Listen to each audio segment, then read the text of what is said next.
You're listening to a Frequency Podcast Network production in association with CityNews.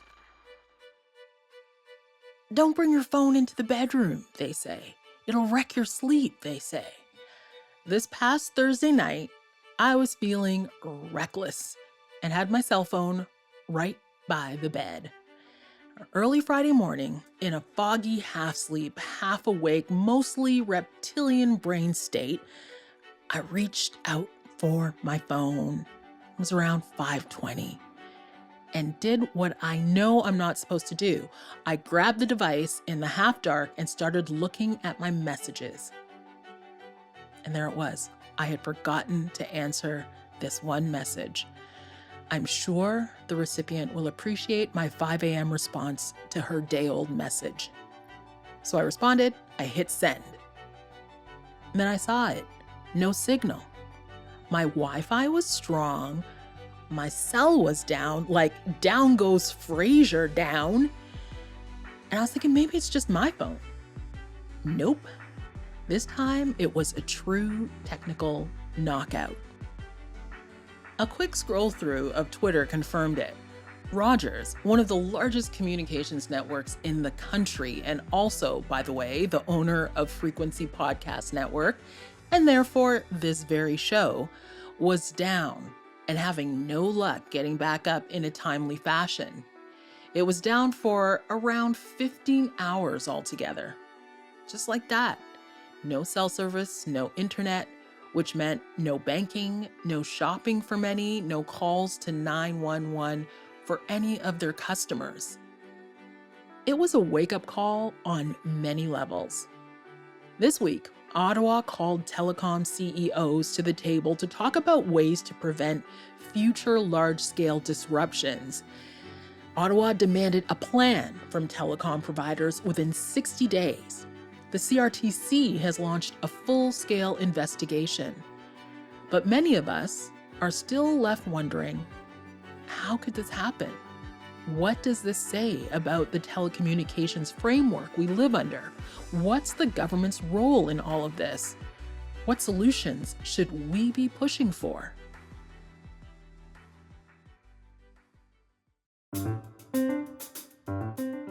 I'm Garvey Bailey. This is The Big Story. We've got so many questions about what went wrong, but are there also solutions within reach on the horizon? Vass Bednar thinks that there is. Vass Bednar is a senior fellow at the Center for International Governance Innovation and the executive director of McMaster University's Master of Public Policy in Digital Society program. Thanks for being with us, Vass. Thanks for having me back, and it's so great to meet you. It's great to meet you too. Let's go back to last Friday, to that Friday. Red Friday. Red Friday. Let's call it Red Friday. What surprised you most about the Rogers shutdown on that Friday? I wasn't surprised that an outage occurred, right? These are large, complex systems, and I think people generally understand that stuff happens. I was surprised by the scale of the outage, the duration, and some of the kind of spotty corporate communication that we received. To me, Friday really felt like, and yeah, Red Friday, kind of a joke, but I kind of want to remove the Rogers from it because I think it was like a bigger reckoning for Canada. For me, Friday was an emergency for Canada. I think we saw emergency services provided over this private infrastructure. And also, I've been hearing the word essential quite a bit. All of a sudden, this digital infrastructure and physical infrastructure felt so essential to our everyday lives, to the economy. It was more than just missing a text message from your crush or missing a Zoom meeting. So I think that's been really interesting for people to reflect on and kind of reconcile with. Were there clues that led up to this? Was there anything that felt like this was something that was going to happen eventually? You know, not to my mind as kind of an average person bumbling through life. I know I noticed a bunch of screenshots of kind of people noticing activity that they sort of monitor in interesting ways, but it doesn't seem like an outage is something we can anticipate in the way we might a tectonic plate shift or something like that. And many people have brought up, and I don't want Rogers to be the punching bag here, and now I'm the one that keeps bringing them up as a company, that they had an outage last year or something. But again, to my mind, this is not about one company, and it's not just about an after action review on an engineering, fail point. We've got to learn way more about what happens so that we can, other companies and other jurisdictions can prevent something like this, but also these kind of shocks are going to happen. I feel like Canada can do a lot better the next time there's an outage. Yeah, for sure. In your Globe and Mail op-ed, you compared this to the blackout of 2003. It felt very much the same way for me personally. In what ways were the two events similar? Okay, wait. I want to know where you were during the 2003 outage. I was living in Hamilton as a teenager. I'd taken my younger cousin from Montreal to Toronto. I was walking her around. Yeah. And things started to become like a weird ghost town. Like things were just kind of closed. It was wild. I remember, this is how silly I was at the time. I wondered to myself, do toilets need electricity? Like, I wasn't sure. I was like, could I flush the toilet? I was like, wait a minute. This is important. Like, how does this work? Like, can I flush it? I'm that silly, but we just got on the bus, got home, and then people explained it to us. But where were you? And then I'll tell you how I think they're similar or different. Okay, I was just about to leave my job. I was at the CBC. Ooh. I was in my early days as a reporter, very early, and then they sent me out to do streeters, which is the worst thing you could possibly do. Why? Because you're just asking strangers to just talk to you, and strangers are trying to figure out what's going on. So they sent me out with this microphone to just talk to people. Hi, how are you? It's a blackout. How are you feeling? It was the most surreal kind of experience. Yeah. And everyone that was supposed to leave work, none of us left until like 10 o'clock at night because we were all trying to figure it out. But the great thing was I was at work and we had a generator. So we were able to still work. Okay. It was wild. Yeah. So I think the generator aspect is interesting because it does remind you that there are things people can do that they can pay out of pocket for or invest in to kind of build their own independent resilience. And that's something we heard coming out of Friday. People sort of saying, you got to debundle yourself, decouple, make sure you've diversified everything at home. And I appreciate that feedback. And I see how in the immediate sense, it can provide a sense of kind of comfort and confidence for some people. But I really don't like it as a solution because to me, it's just downloading the burden to individual people to kind of make sure they can stay connected. Similarities, something we all experience together, of course, uncertainty, needing to use kind of a full court press and all the possible ways we can communicate.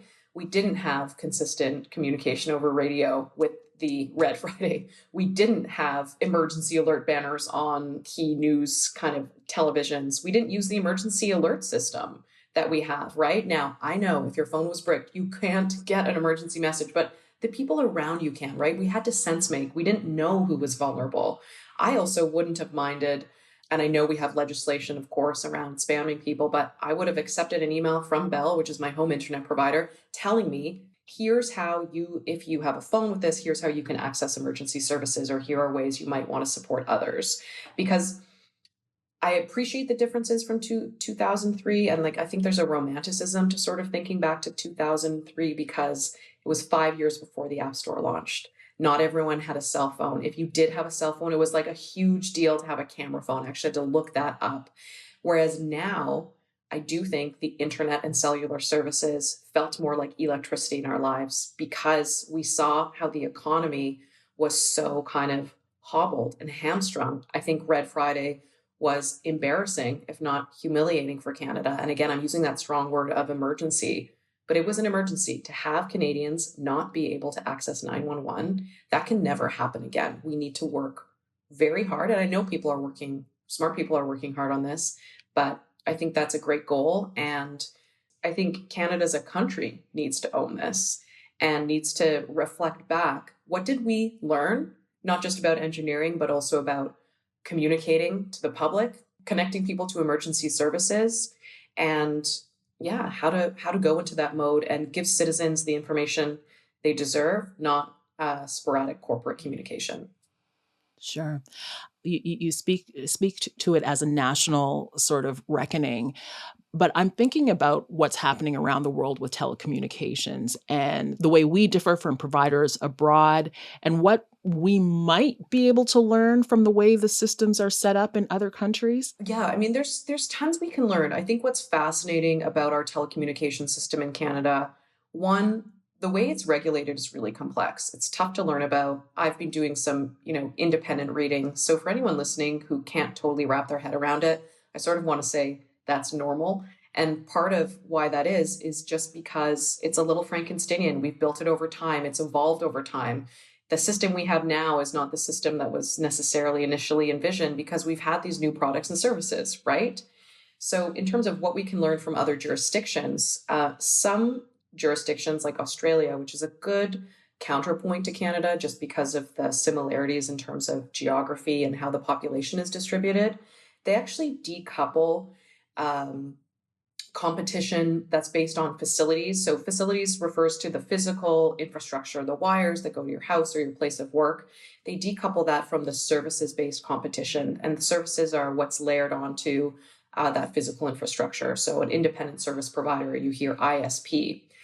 In Canada, you can compete on both the facilities and the services. So the large incumbent firms that have made amazing and significant capital investments to connect up the country, they own that infrastructure, they rent it out to competitors, but they also compete with their own companies, right, for those services. So one thing we can learn is that it's possible to have that decouple, to have the facilities be publicly owned. So you hear this more radical or provocative idea where people are like, nationalize the telcos. Generally, what they're saying there is, look, the physical infrastructure has tended toward monopoly anyway. Maybe it should be public, and we have private competition from ISPs. Now, let me pause for a second and say, does that change the resiliency of the system necessarily? Does that make it more robust?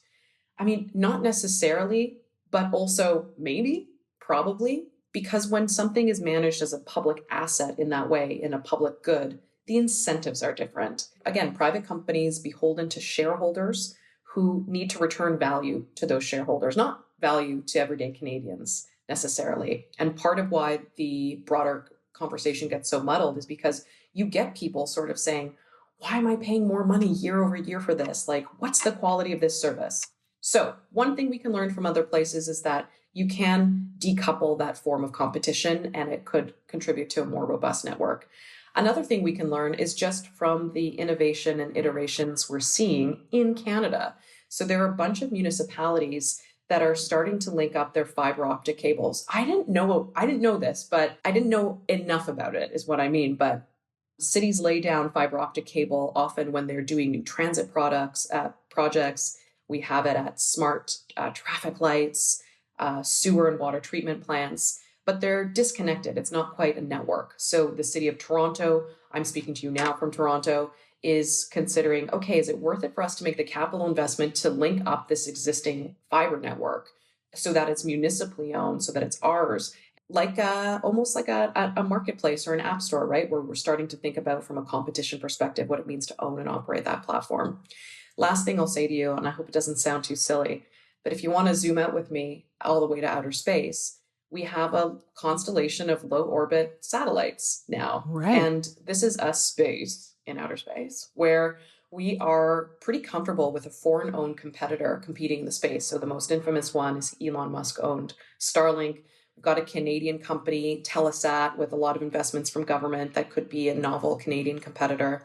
And that's one of the ways, again, that our system exists. I don't mean to convey that it's a patchwork by any means, but I do want to convey that there's a mix of private investments, public investments, and I think what other people learn from Canada is there's often a lot of admiration for the Crown Corporation SaskTel in Saskatchewan.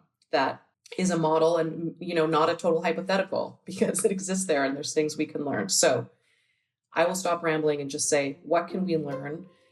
It's confusing, it's muddled, it's messy, but we built it and we can continue to sculpt and shape it and make it an even better system where there's more choice for people and maybe even better prices as a result.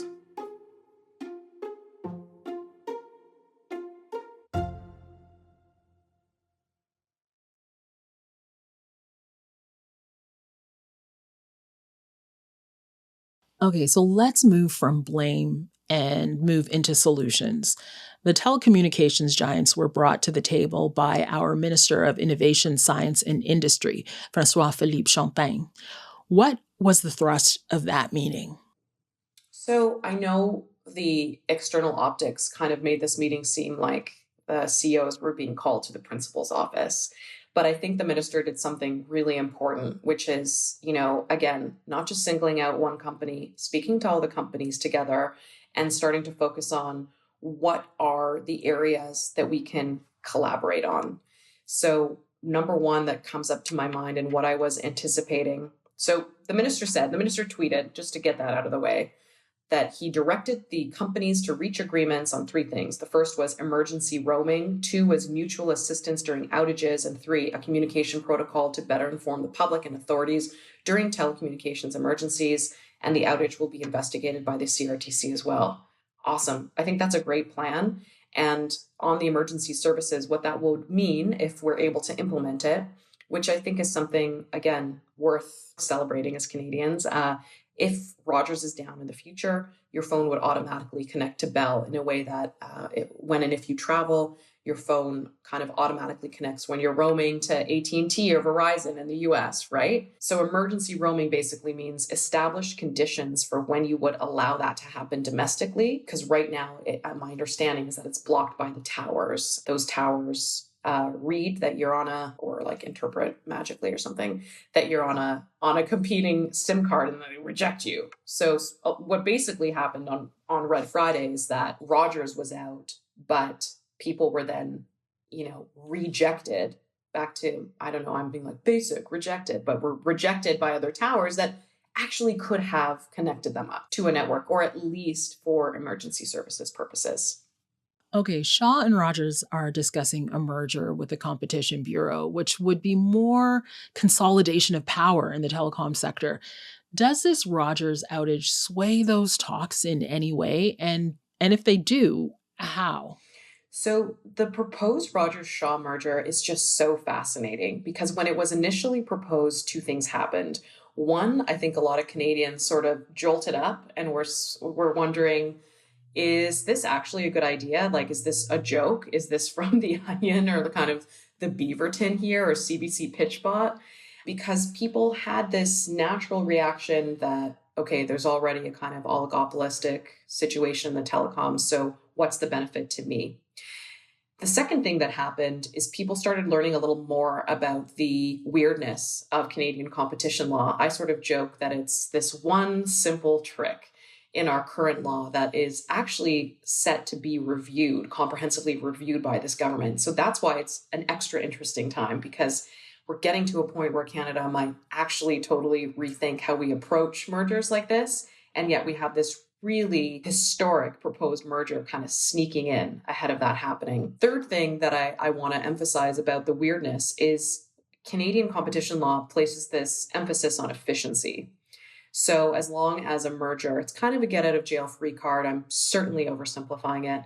But as long as these two parties can demonstrate that there will be efficiencies, found to the economy, as a result, it actually doesn't matter if people are laid off, if prices go up later on, if they have a huge proportion of the market. So it's counterintuitive, right? It feels out of step with what people expect competition law to do.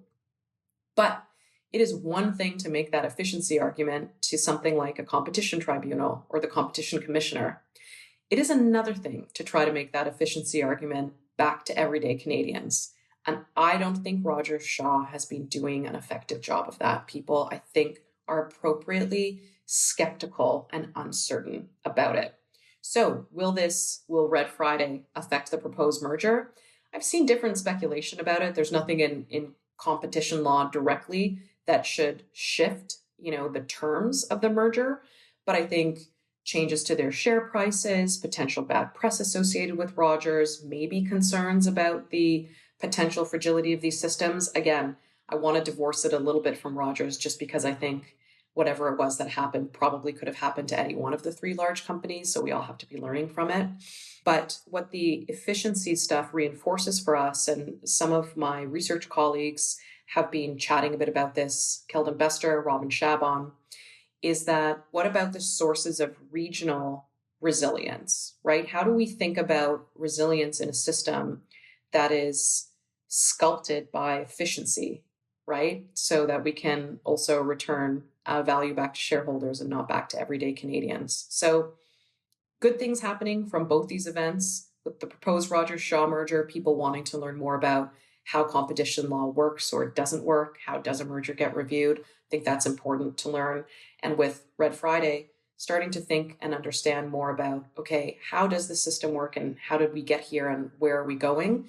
I see both those aspects as being very productive, even if there's certainly kind of unintended consequences for sure. Sure.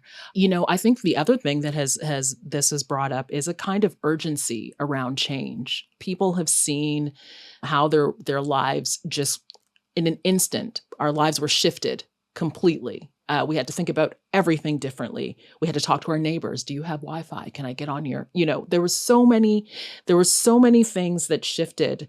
And personally, what I'm looking for is not a lot of talking. I'm looking for urgent change. And I'm wondering if what you were talking about in the private and public sector working together to ensure some kind of stability, can this be done urgently? Is this just going to be a lot of talk for many, many, many months and many, many, many years? And this is just going to happen again and again. I mean, I get it. I think the telecom side is really having a surge. I've sort of likened the telecom broader conversation in Canada to a volcano. It's not my best analogy, but it's hot, it's fiery, it's largely dormant, but like it looms, right? It's there. We all kind of see it. Well, on Friday, the volcano erupted. And I think what happened with that eruption is it sort of burst open this policy window of opportunity for us to have that reckoning and sort of say, whoa, this hurt our economy, hurt people, was embarrassing on an international stage. Is this the best possible system we can have? Because if it is, then let's talk about why, right? I think people need a refresh on that. Second, I think people are impatient with policy change. We're in this, really stressful inflationary period where we're more price sensitive than ever before. And I think people are just calling BS on the telecom. Why are our prices amongst the highest in the world? Why are they going up when it's the same service? Is this a function of the market power that these companies hold? And again, is that exertion of what appears to be an exertion of that significant market power, is it just incongruent with the public good? I know you mentioned going to a coffee shop or talking to your neighbor on Red Friday. I frankly appreciated and was super curious about what it would feel like for white collar workers to have the same experience that Canadians that always lack connectivity at home, either because their apartment building does not have a network attached to it, or it's simply not affordable for them. The people that are sometimes too often actually made to feel shame for setting up in a McDonald's to do their school homework, or, lingering too long at a Starbucks, or, competing for computer space at a library. And we need to pay attention to that. I think we need to also, in terms of the change we can expect, let's go for a full court press. Municipalities, public library systems, provinces, the feds. Again, complex system, role for everyone. And incremental policy change can be policy innovation too. I know that we touched on nationalizing the telcos and how maybe this should be a public asset. Maybe this should be regulated more like a utility. Maybe we need to totally revamp this. That seems scary and that makes it seem impossible, but I think there's lots of low-hanging fruit for Canada to kind of put in our focus. The last thing I'll say there is I think it's a unique area of cross-partisan alignment. I noticed the leader of the federal NDP tweeting about competition in telecom. I noticed contenders for the CPC leadership tweeting about it. So maybe this is going to be something where we get, all parties are really motivated to focus on this, which aligns, I think, with a lot of Canadians that are ready for change. And the real question is the how and the when. And that's where, there's tons of experts, people smarter than me, and also everyday Canadians that have cool ideas that we should be thinking more about.